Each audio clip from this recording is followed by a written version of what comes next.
There's been a theme this week that's come through my work, both therapeutically but also in the realm of the people that I meet with in support of non-dual experience and spirituality, or whatever you want to call it. I don't know the perfect title for it, but certainly therapeutic, but not clinical therapy in quite the same way.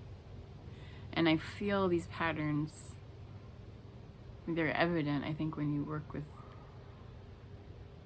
enough people at once and over time to sense and feel into patterns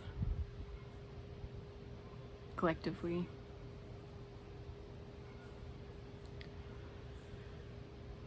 And of course this video will come out later, I guess, but the patterns that are arising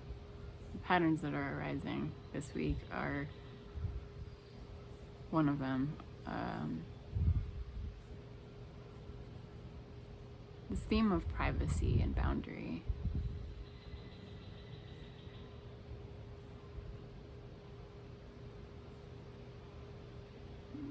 Which feels, I think sometimes it feels misplaced culturally, in the culture of spirituality,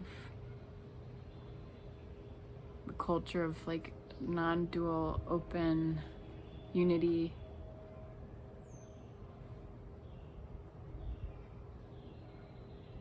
When we're sensing and experiencing oneness and our union and our no separation,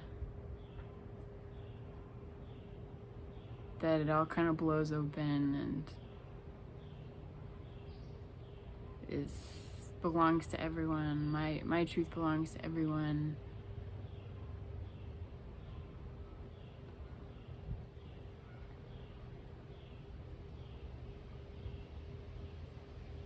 And there's certainly truth to that on one level.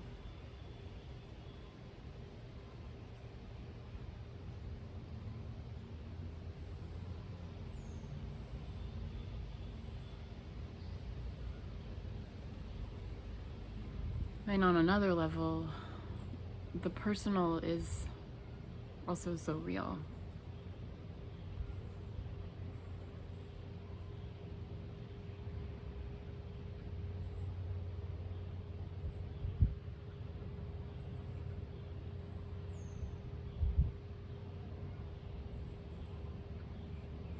And something I really value about being a therapist with licensure and regulations is the privacy and container that we're mandated by.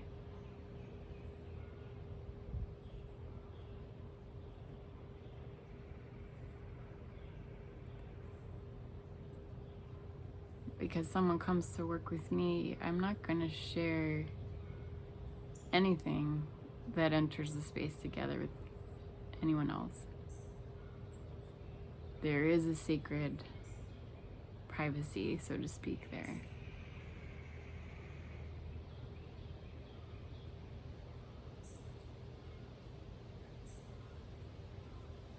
And the reason why that happens is because harm can happen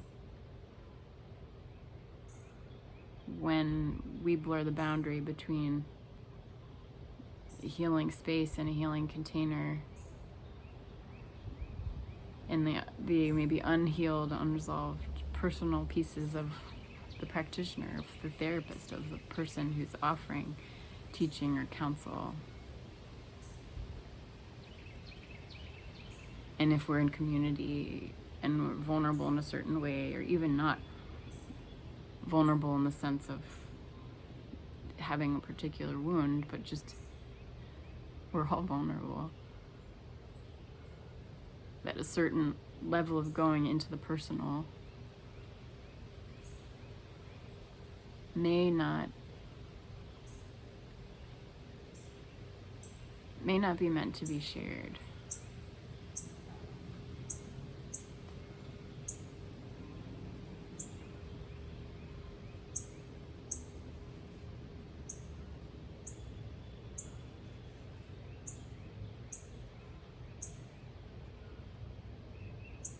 And it can be subtle because, say, we're in a spiritual community or a healing community or just a community where it feels like the pressure of everyone being so open all the time that if I'm not, then I'm closed, or there must be something shameful about me.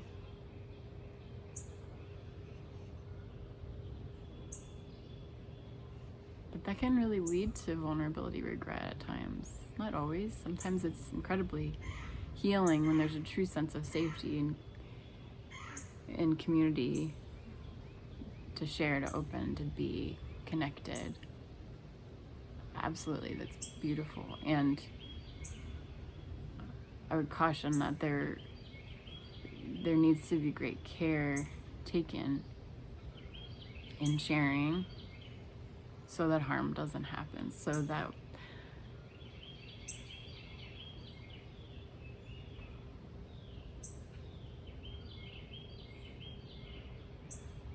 well, just to say harm does happen, it can happen. I work with people who have been harmed in that way. I've been harmed myself in certain ways previously. And to know that just because people speak and share in open and public ways about certain things, and I'll speak for myself, I can be very vulnerable and open, if you want to call it that, and share that. But that is a specific, alive, intentional experience. There's plenty of things that I don't and would never share. And the privacy and the personal in that, again, it feels sacred. And so to listen to that, of the line for you, the boundary for you, I think that's where sometimes we have a tendency to give our authority over to some other teacher, some other leader, some other person in our relational space who, for one reason or another, we give our power over to.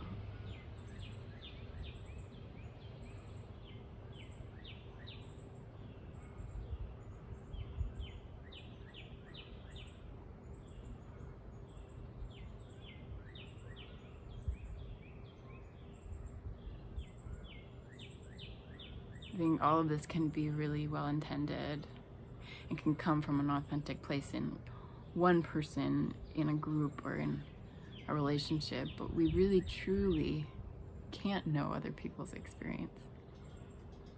So just because I feel an openness to share and there's a sense of awakening and authenticity in life and the now, that doesn't give me a magic wand to sense that and know that in the other person.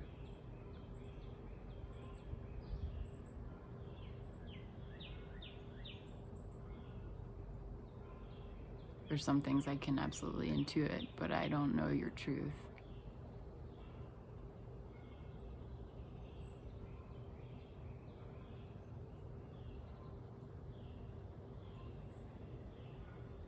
So it feels like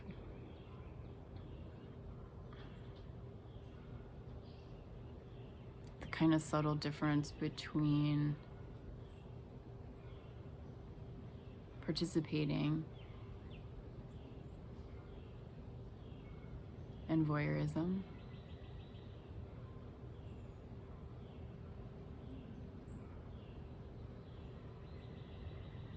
Or gossip.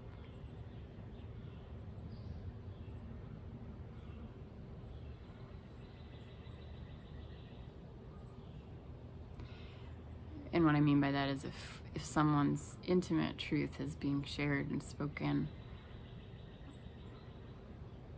to someone or some group or some people,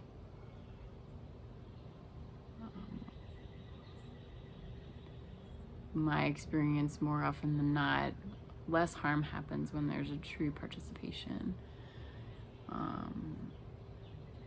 actively. And it's really, really hard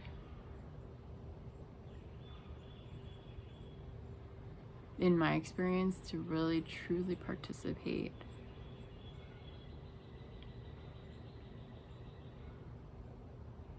When there are a lot of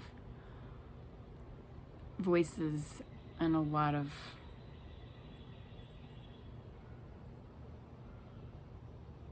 competing sources of attention, which is why, again, it's not impossible in a group setting.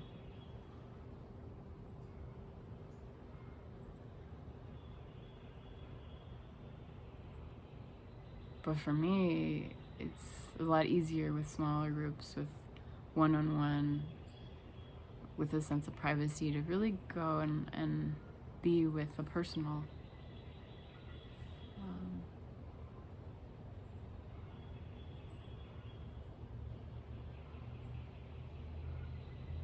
I realize this is kind of abstract.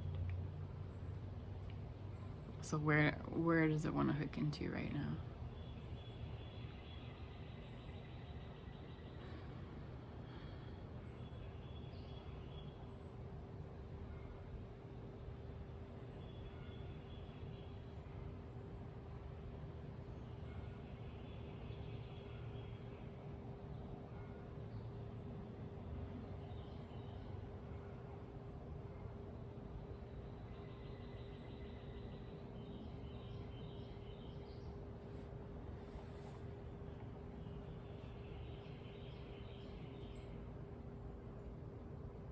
I've been in some spaces in the past where sharing felt performative,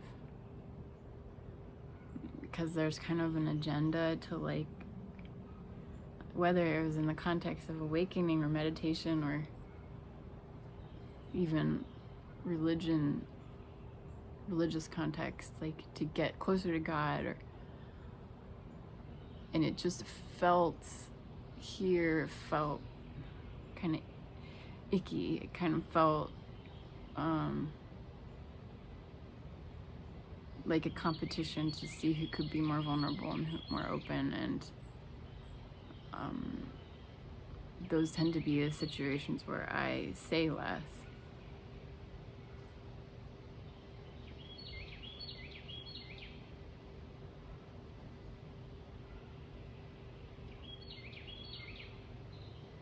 Because authentically here, like, when something is ready to be seen and shared and realized, that doesn't come from like a pressure cooker experience. It comes when it's ready to come. And like a flower just kind of blossoms when the conditions are right. And maybe sometimes that is collectively. More often than not, it has been very intimate.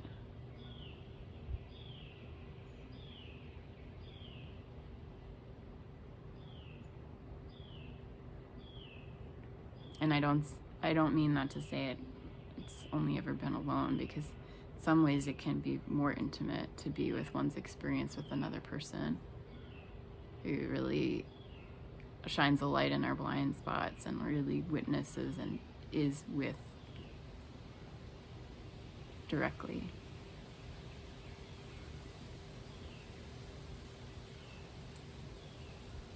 But yeah, there's some sadness and I feel with when people share like some harm that may have happened socially, spiritually, community, when feeling a lack of boundary, feeling like asserting a boundary was unloving, unkind, divisive, separate.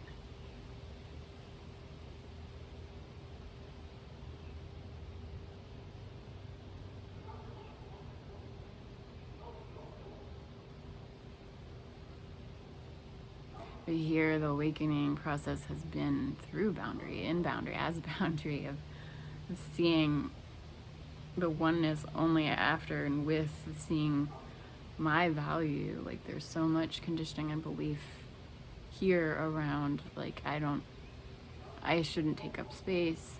I'm not okay unless others are okay. I'm not I'm not really here unless others are taken care of.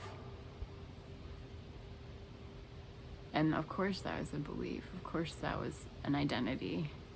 The identity of not existing. That wasn't real. Because I do.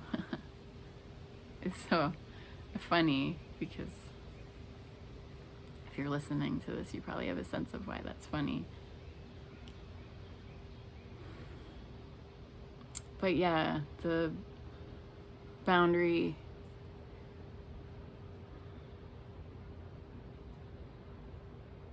is a sacred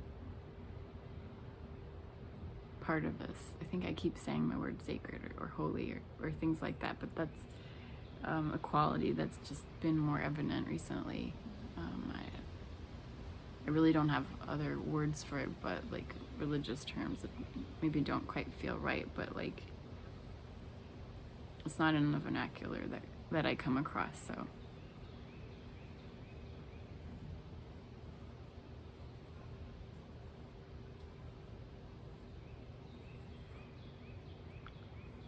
I also sense it and feel it in this, like in this making a video of the healthy boundary for me and how I'm doing this and how I'm not doing this.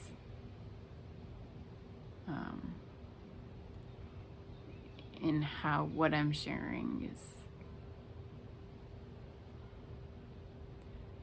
the way that it is, and so much that isn't shared.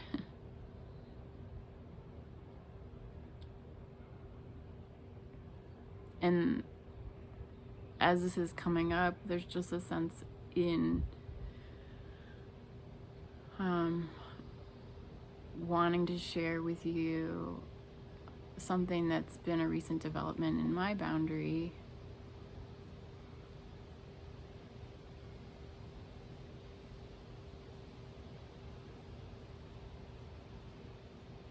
In just this really true, unquestionable, like, yeah, it's okay to say no.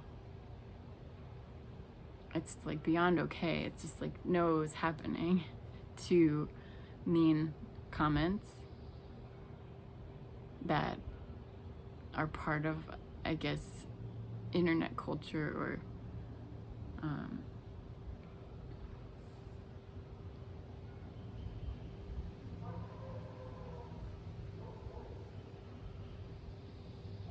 culture of anonymity,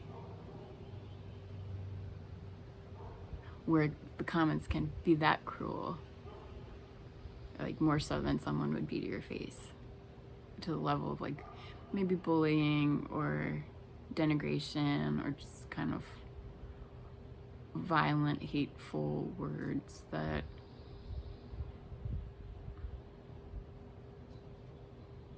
I know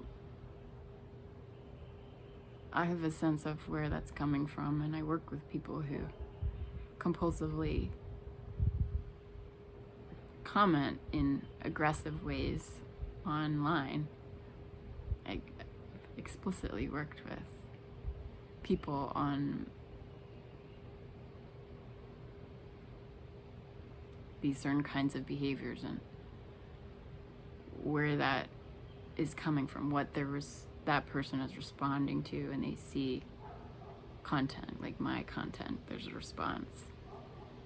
I know it's not about me, they don't even know me, they probably have never even seen a different video, but the comment comes out, and more so than it's hurtful to me, which of course it is, it can be, I just to speak to the humanity, like I know other heartfelt, lovely, for lack of a better word, spiritual teachers or leaders or facilitators who put content out there, who have channels,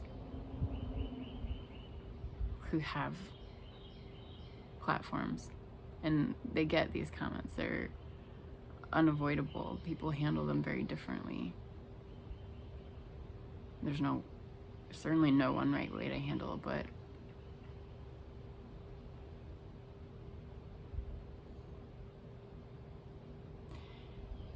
it's less even about those people and those actions for me than it is in this moment of having a boundary of just, no, that's not welcome here, because loved ones of mine who've seen them, and I'll just say my husband because he's the only one that really knows that I have a channel, but it's hurtful for him to read them and know me, and imagine that it might be hurtful for other people to see words like that, in the way that it can feel contagious. That energy can be triggered, and that's just not welcome in this space. Of course it exists. Of course it's part of the world, and I'm not here to filter anybody. I'm not here to tell anyone to not comment questions or disagreements, and I don't need comments at all. The nice comments are lovely and beautiful, and I'm not about to take commenting down either, because I enjoy, in this moment, I enjoy seeing them, and the reality is I'll still see all of the comments, even the mean ones, but I'm gonna delete the ones that feel harmful. Because just as harm is part of life, avoidable harm is something that I'll have a boundary around. I mean, it's just a boundary. It's just there. I'm not creating it. It's just, no, it's not. That's not a part of this. And so if you see those comments, they're very, very few. I think I've maybe deleted 3 or something.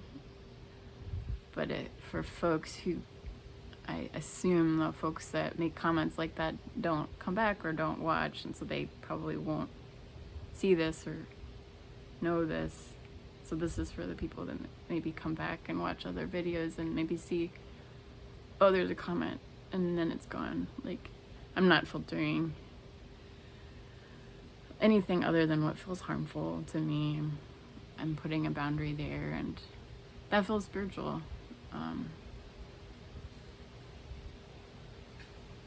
That feels alive.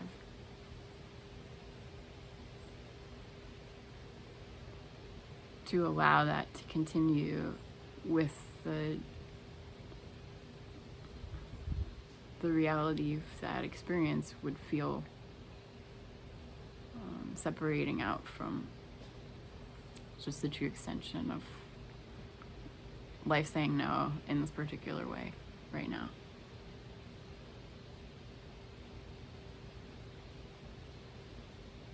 And then in saying that right now, it's like there's a yes of just like, yes, there's so much beauty in other comments, and even in like disagreeing comments, or I mean, I don't even care if someone dislikes something I say, or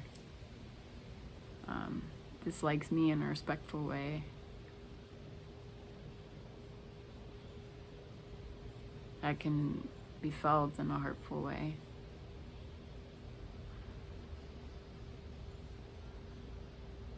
And even those comments that I delete can be felt in a hurtful way, but